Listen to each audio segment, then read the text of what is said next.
Okay, so shall we make a start then? Welcome everyone to the seminar today. So this is the first in the series of Research Hive seminars running in 2016. There are a number of others already to sign up for as well, so please do that. I'm Dominic Dean from the Research Quality and Impact team, which is based within Research and Enterprise Services. This year, for the first time, we've been working with colleagues in the library on the programme for these seminars, and I'm chairing this first seminar today. The topic for today is publication quality under pressure, and we've got two academic colleagues, active researchers from very different parts of the university to speak to that topic. And I suppose the background that brought about this topic for today was all the different pressures on researchers to publish today. So there's an overall direction that says you must publish, but the way that people are expected to do that, when, where and how they publish, can be quite varied depending on who's giving the advice or who's creating the pressure.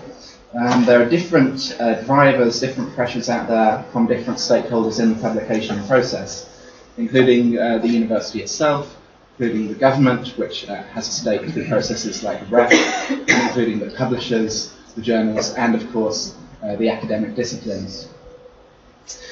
So individuals have to somehow manage all those competing pressures and decide what their own priorities are.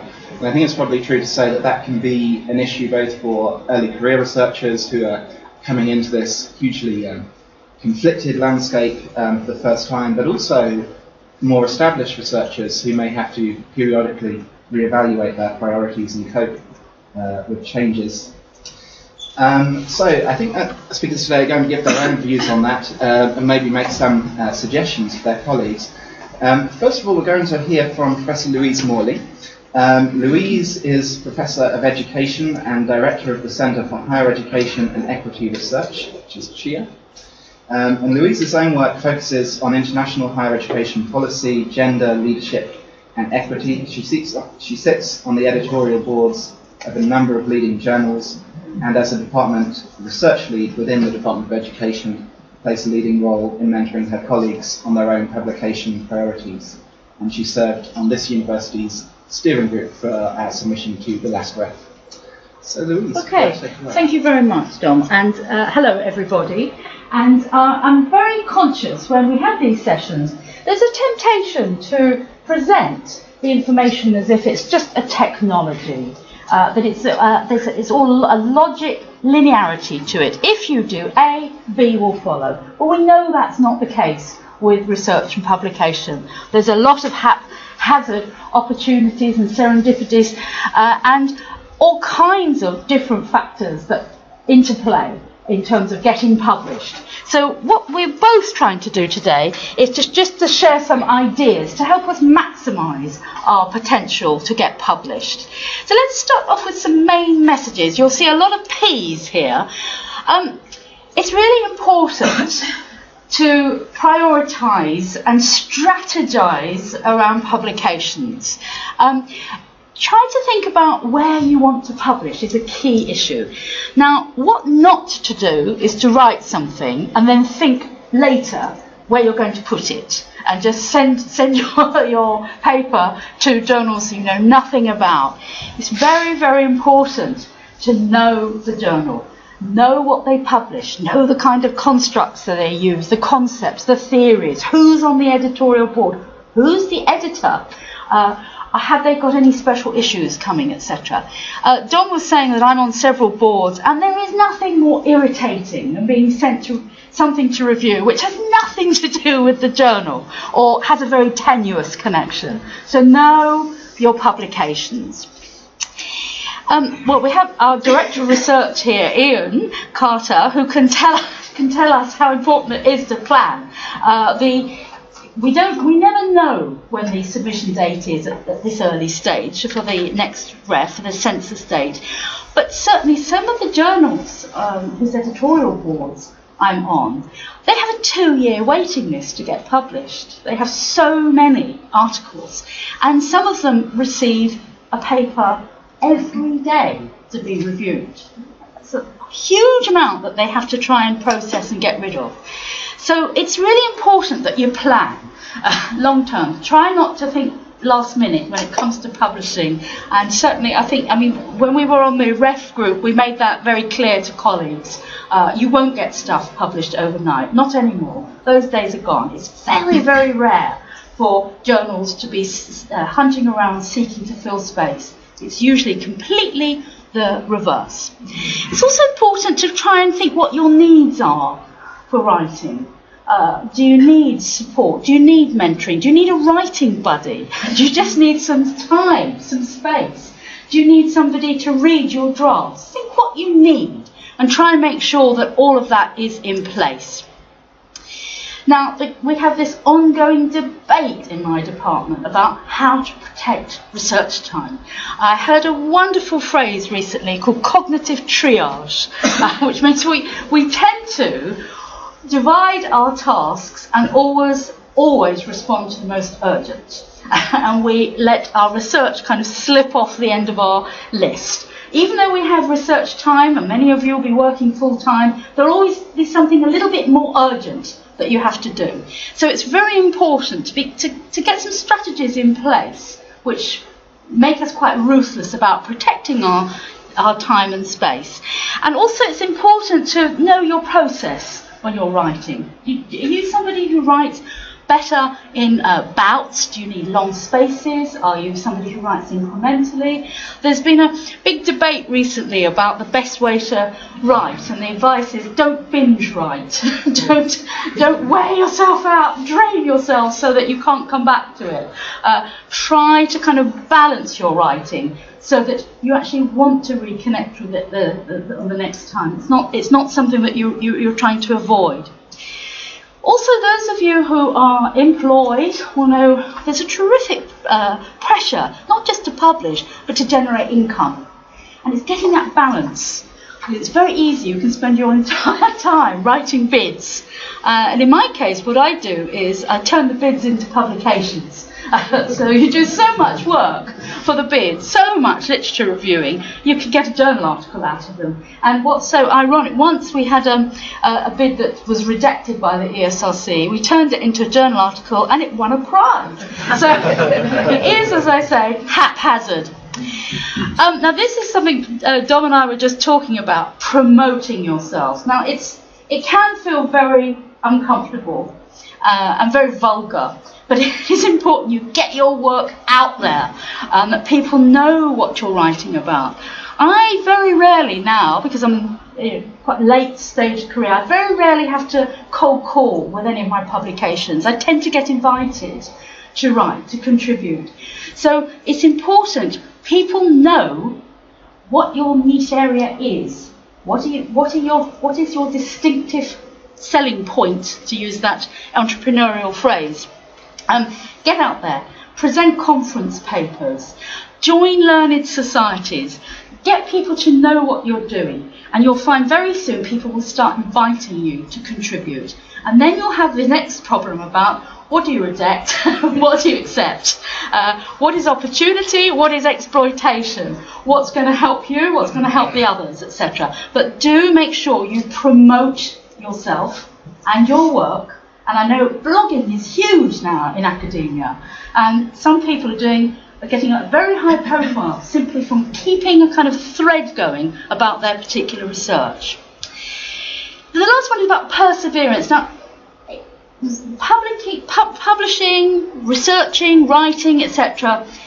is an intensely emotional event. It's not just a cognitive, cerebral one. There's a huge affective domain, and it's very easy when we get rejection letters to give up. Well, that's it. We're not going to bother anymore. But it's so important to keep going, to keep redrafting, rewriting. And what's very important with the journals, as I said, they are desperate to get rid of stuff. And I'll just give you an example. I reviewed something on Sunday for a journal, and it wasn't very good, and I rejected it. The editor sent the note out to the author on Monday that it was rejected. I mean, the turnaround is so quick. They're desperate to get stuff out of the system. So our task is to hang on in there and get in there, and to get our publications up to the very highest standard before we submit. Please don't think of the peer reviewers for the journals in terms of your supervisors. They won't do that. They won't. Some will offer ideas, etc., but only if they want to keep it. So our task is to keep it in the system. So to try and just get a few revisions, or even major revisions, but keep it in the system. We want to avoid those rejection letters. But if we do get them, we have to keep going. Just to remind you of something that Sylvia Plath said once, nothing stinks like a pile of unpublished writing. And once something's been rejected, you don't want to go anywhere near it. It carries this huge affective load, and you want to avoid it. Well, don't think like that. Revisit, redraft, review, and use your community. You have a hugely rich, research-rich community here in Sussex. Use your community to help you get everything the very best standard. And as I said, there are very strong affective dimensions of writing. Decide about what you want to write. And it really shows, if people are writing, just churning stuff out, which has absolutely no engagement and involvement, it really shows. Think about what intrigues you, fascinates you, what inspires you, what makes you curious, what annoys you. Sometimes we write about stuff that's really irritated us. We want to kind of get to grips with it. What are we confused about? Are there particular policy initiatives that we don't really understand, that we want to get further into? We want some more scholarship about them. What excites and animates you? And many of you will be doing doctorates, and you know how important it is to stay passionately attached to your subject. But do think about what you want to write and how you want to write. Do you want to base it on empirical research? Do you want to do literature reviews? Do you want to do policy papers? Do you want to do think pieces? Think about what and how. And also think about what thoughts go through your head when you write and about writing. What are your displacement patterns? Some people joke and say their houses get really clean when they've got a writing deadline. Or suddenly all their clothes get washed, or the garden or whatever, the car gets scrubbed within an inch of its life, etc. What goes through your head when you think about writing? And it's really important to know your process. I remember when I was doing my doctorate a long time ago, we used to have whole discussions on this. And our professor at the time said, well, sometimes these aren't displacement activities. Sometimes you're gearing up, you're thinking, you're letting your thoughts settle, you're formulating ideas. But do know your process for writing. This is so obvious it's hardly worth saying, but I have to say it anyway. Audience. Who, why are you writing? Are you just writing because you need publications for the ref? In which case, hold on, because we don't know what the terms of engagement are. Are you writing for to get an appointment, for promotion? Are you writing for a particular journal? And as I say, that's so important. Know the journal. Are you writing for a community of practice? Is it for the media? Are you writing for policymakers? Now, I do all of these, and I know that it's so important to have a very wide repertoire in terms of genre. Know your audience, your stakeholders, your genre. There's nothing more annoying to policymakers than to just get a piece of academic, intellectual, theorised, beautifully crafted work when they need to read it in about 3 seconds for some sort of policy. Equally, it's some people, they write a research report, end of project report, very technical for the funders, send it to journals. The journals don't want that. They want the beautifully theorised, crafted, etc. So know who you're writing for, and be really, really sophisticated in terms of how you use your genre. Don't leave people behind. And again, network. Investigate. What do people want? if you've been asked to write a policy, think piece, etc., make sure you liaise with the funders to find out what it is they want, the kind of format. I've been told so many times by policymakers they only read the executive summary. They don't read the actual report at all. So your executive summary has to be really sharp, really hot. Make sure all your points are there. But now I think what is important. We all know that Britain has the most audited higher education system in the world. We've exported a lot of our quality assurance mechanisms around the globe, but nobody has quite as many as Britain. Everything is audited, teaching, employability, but in most of all, research. And it's something I've written about a lot over the years, and a key point about audit is that it keeps changing. And that's part of the process. We can't have it too static, because then everybody learns to play the game. They decode it and play the game. So it has to have an element of instability in it. So I think if we can accept that we will be audited, but we might have different systems, structures, processes and procedures. So what's important is that we have really robust, high quality research that can withstand whatever audit is thrown at us. So a key question then is, what is your intellectual project? Not, how do I write a paper at the last minute for the ref? What is your intellectual project? And whatever you decide to do with that should be, we should be able to submit it for whatever audit we have. So what's your focus? It's often, I find when I'm reviewing papers, sometimes it's really difficult to know what the focus is. What is this paper about? Or sometimes people will say that it has a particular focus, but it doesn't actually explore it in depth. There's no sophisticated scholarship, there's no analysis, there's not enough literature, they haven't paid any attention to what has gone before. And remember, a lot of the people reviewing will have been around a long time. So something I reviewed recently was on feminist pedagogy. None of the scholarship had been around since the 70s. So of course you won't get published. So what is your focus? What are the main messages that you're trying to convey to the world? What are you trying to say? If you had to write your own obituary in The Guardian, what would you like to be known for? Sounds morbid, but what was your big contribution to knowledge? If you had to take 2 minutes to tell someone what is important about your work, what would you say? And as I said, know your writing process. When do you do it? How do you do it? What impedes you? What enables you? Are you somebody who works better on your own? Do you work better when you co-write? When you have a writing buddy? Do you like to shut yourself away from the world for days on end? Or are you somebody who likes to write in little snippets? Think about your process.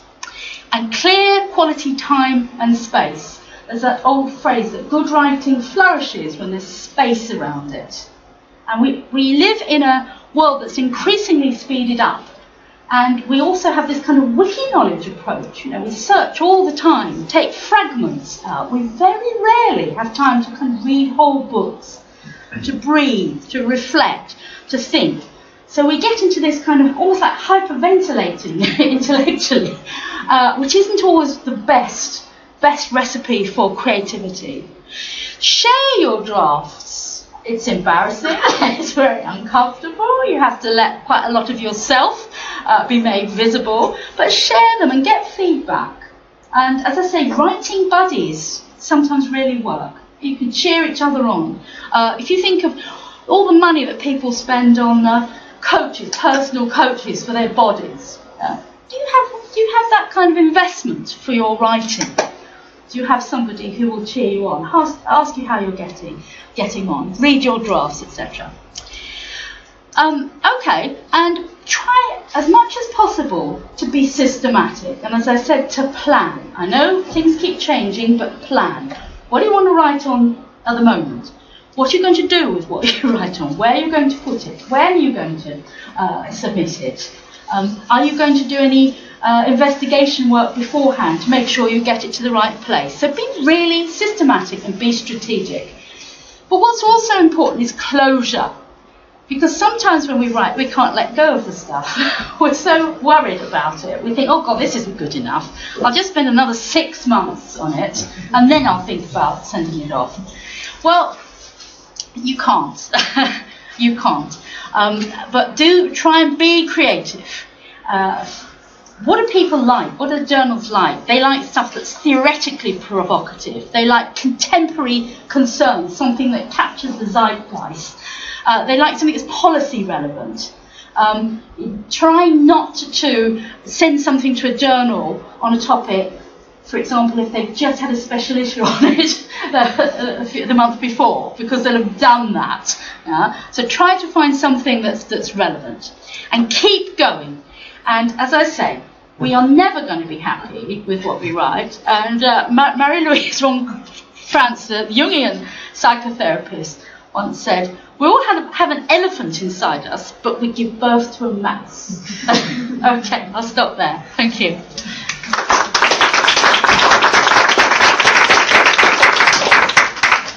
Thanks very much for that, Louise. It was very thought-provoking. I'm sure people have some questions. I think what we'll do, though, is carry straight on with Mika Peck, and we can compare and contrast comments and take questions after that and start some discussion.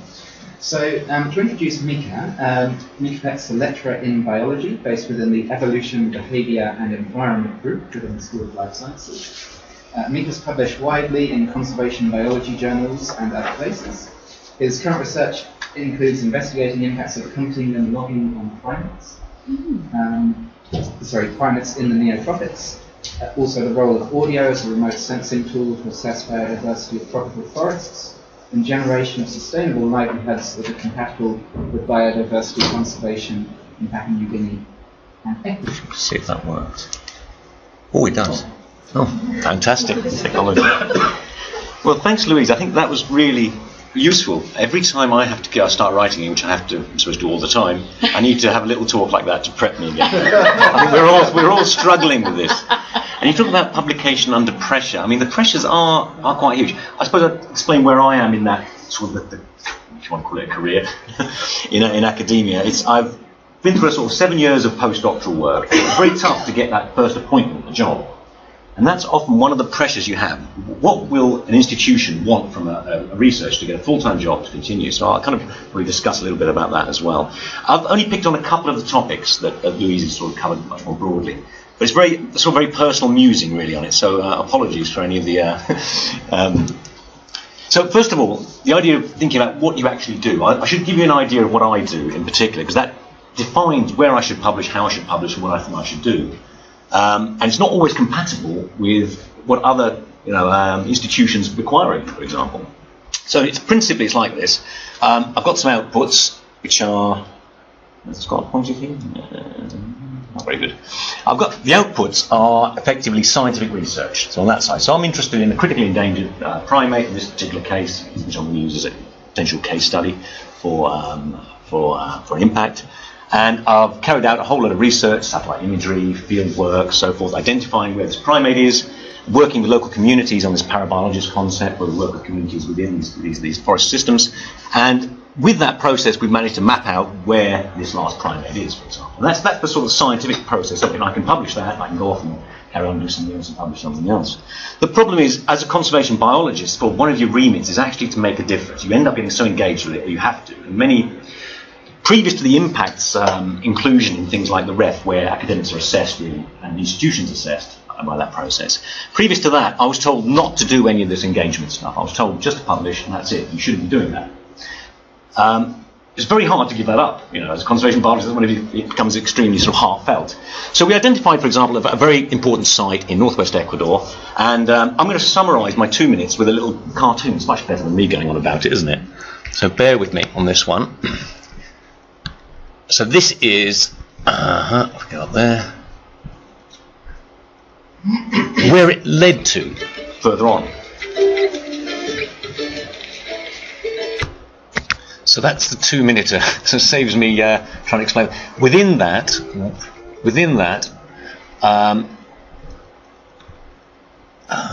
what's going on? Within that, I mean, the science of saying they're important seed dispersers. There are publications in there where we've gone in and done a fairly sort of robust bit of field work to look at how important they are for disseminating the seeds that loggers want. For example, the hardwoods that people want to take out are dependent on this primate for dispersal and seed. So if you want sustainable logging, we find out these are critical parts of the component. So there's a lot of science within all those sort of snippet comments there as well. But that's the outreach. We've just launched this week as well. So the process here is we've got the science, and we're also working on the social issues associated with conservation issues. Last week we launched we've bought actually 700 hectares so far in this sense, and we're setting up a reserve protected area. So it's more than we had predicted when we wrote this little snippet, and it's going to be more in the future. And it's being set up as a protected area in collaboration with the community research hub and so forth, and we're setting up a field station which was launched this week. So we're getting people to come back and work there in a very unexplored forest system. And that will produce more publications through the output cycle as well. So we're creating sort of an educational sort of feedback loop between these two things. Well, that's the hope anyway. So I think what you've got to do is exactly identify what you do first. And remember that most of us, I mean, ideally, you live your life. We're here for a short snippet of time. You live your life doing something you find meaningful and gives you pleasure. I mean, that's the ultimate dream of most of us, and most of us don't. But it's good to stick to that. So first of all, identify what you do. And within academia, you can sort of stretch it between basic research, pure research, and applied research. And they have slightly different, when you think about publication in those things, they have different measure. You're measured differently by the institution, by governments, by departments, and so forth. So identify where you are on that. As a conservation biologist, I'm much more sort of clearly on this side of applied research, which was a huge hindrance, I said to me at the beginning, because people were more interested in high-level academic outputs rather than any sort of impact or any sort of change. The things worth noting, looking at things like this thing called the research assessment exercises. So the UK has on a rolling cycle of 5-6 years or so, they have this sort of assessment of the research generated by universities. And that comes down to investigating what you're up to. And they try and give it some sort of assessment. So it's worth looking at the last ref, which just passed through. The next one's probably 2021. We've got a little time to go and plan for that as well. So you've got to think about that. If you want a job, and again, I only got out of my postdoctoral trap because almost the goalpost moved to include impact, and suddenly I was needed. I mean, that sounds terrible. It's true. You've got to be pragmatic as that. I was busy trundling down the wrong direction. The goalpost luckily moved. They could move again. So this is not guaranteed. But the one thing to know about in the last ref, you could put in 4 research publications as an individual. Okay, in a faculty of about 50, our department's got 47 or so. That means when you bake it down to the numbers, you're worth 33% of the total score of outputs. Okay, so you will contribute to 0.33%, as an individual for each publication. If, however, you did an impact case study, because they could only submit less within the allowance, you were actually worth 3%. So suddenly you became valuable. And this is all down to metrics. Like I say, these things can always change and flip. So it's worth thinking about where you lie on that. And we don't know what's going to happen in the next one. That's part of the problem. But we think there might be even more emphasis on this. I think with austerity, there's this idea that we've got to somehow prove that we're doing something in society. I think maybe that's the underlying thing. So I want to go now. This is the question you get, though. When you're doing your work, what should you do? Is it better to submit a paper in a high impact factor journal, which is hard to get into if you're a young scientist, for example? Often you haven't got enough a global data set to work with because you haven't got the connections yet. Or a paper that's been highly cited, even in a low impact factor journal. So a paper that you published, and lots of people are citing it, so that really drives impact factors in journals. So it's an important indicator of how important it is. Or a paper that you believe is your best work. So which one of those three? That's really the question you're stuck with as an individual, I think. I want to go now to some work done by Professor Adamiri Walker, who's in our department, who submitted this piece of work, interesting for the ref, which is wonderful, I think. But anyway, I'll come. So this is work that he did. This is his paper he did. He basically wrote a paper on the assessment of science and the relative merits of post-publication review, which is what they do in the ref.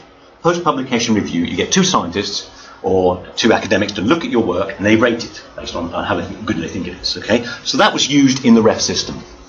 The other way to look at it is impact factor of the journal it's published in, or the number of citations. So using those metrics, he had to look at and see, well, hang on, how do they work out?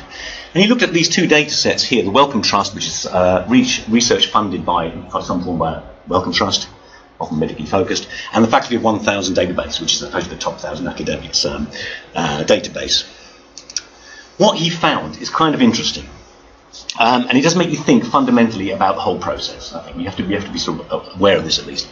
the correlations between assessors of how good an actual piece of work was 47% for the Wellcome Trust database and 50% for the Faculty 1000. By chance alone, it would be 40%. So these correlation coefficients here are extremely low. The ability to judge, two people to judge and say what a piece of work is worth, is basically almost random. Okay. There was also a very strong correlation between the assessor's score and the impact factor of the journal. So there's two reasons why that could happen. Either the high impact factor journals publish really good papers, or the assessors are actually biased by the impact factor before they even start thinking about what they're assessing.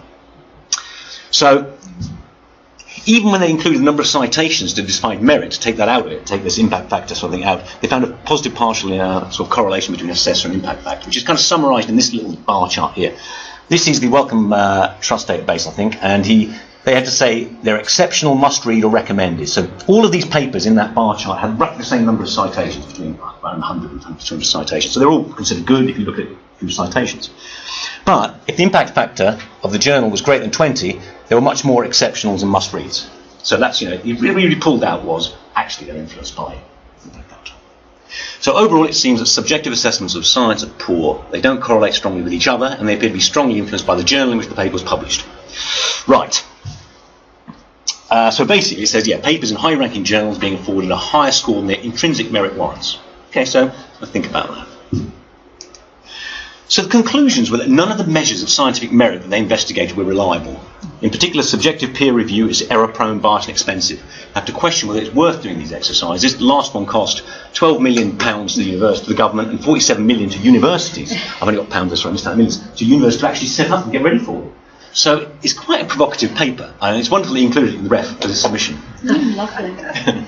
So he's saying, so what's the only way to get over this? I mean, we don't live in an ideal world. I'll talk about pragmatism in a minute. But the other way is to have pre-publication assessments, several independent assessors, devoid of authors' names and addresses, so there's none of that bias for a start. The problem is it would take a lot more time from us as an academic community. You'd have to have a real sort of live board almost to do it. So there are real implications in terms of our time. So what should the pragmatic researcher do? What should you do based on reality, if you wish? That's the question you've got to ask. If you've got a potential impact case study, find out about it. The problem is impact case studies don't happen. I'm going to make this change in 6 years. It can be really random. One bit of work you did gets to some sort of policy group, and then suddenly there's a massive change in society. You sometimes don't know, but keep your eyes out for that potential, for any emerging potential impact of your work, okay? And then prioritise an impact case study. It's easier for me, where really we want to make a physical change and we can kind of sell that idea on in a lovely little cartoon or whatever. It's very easy, more in my field. It's not easy, but it's it's really tough out there. But it's easier. High impact factor journals influence the assessments, so you can't get away from it. The higher impact journal you put it in, the more likely, even if it's supposed to be an unbiased post-publication assessment, it'll still get a higher mark. Okay, so you can't avoid, unfortunately, that trap.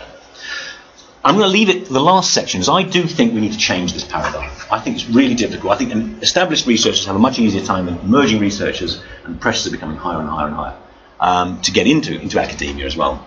And part of it is a need for a new sort of new form of, I suppose, publication. Is promoting emerging models of publication. So part of the problem with the high impact journals like Nature or whatever, in my particular field, is that there's a limited bandwidth. You only publish 7 papers. That's why you can wait 2 or 3 years to get something into these places. But actually, with the internet, you can have as many, if you have a journal online, you can have as many publications as you want. There is no limitation. So it takes out that sort of bias for a start. The problem is catch-22, is that how do you trust an online journal, publication journal? Within our field, there's one, there's a couple. There's PLOS one and there's PeerJ. PLOS one still costs around, I think, $1,400. I could be wrong on that, the cost of that. There's another one called PeerJ, which costs $99. You can publish one article a year forever, or for a little bit more, you can publish forever. So there are emerging models of publication. The problem is the big hitters have to start putting their research in there so they get citations, so the things come up in impact factor. So there's a risky thing. If you are a good researcher, I'm going for it a little bit, and it could be a very risky strategy. I'm trying to put what I think are relatively good, good bits of work into PeerJ. So hopefully that will slowly, promote it, it will come up and it will dominate. It's a cheap form for everybody. But you've got to also be pragmatic. If you want your rise, your promotion, keep your job, get a job, you still have to probably put a couple more cherry pickers into some of the high impact journals, which is, I suppose, a pragmatic approach. So is it a risky move to go for these ones? I think it's worth the risk. long term. If you don't get sacked in the process, give that a go. Give them a chance, because it's a revolution in publishing. It opens access to poor students, to poor developing countries who can't afford to pay these levels of money, for example. The journals are promoting, so I think it's the way forward. It's open access. So that's kind of my thinking, and tell me if I'm wrong, please, because I do need, everyone needs guidance. When I got invited to do this talk, actually, the pressures were so much, I was busy, I thought I was just being invited to listen. And I realised when I came back from Ecuador, I was on the field work. I was like, oh, you're talking, so, oh God, it's been a good process for me, you know, so do this process for yourself, in that sense, yeah. Okay, I'll leave it at that, I suppose. Thank you very much.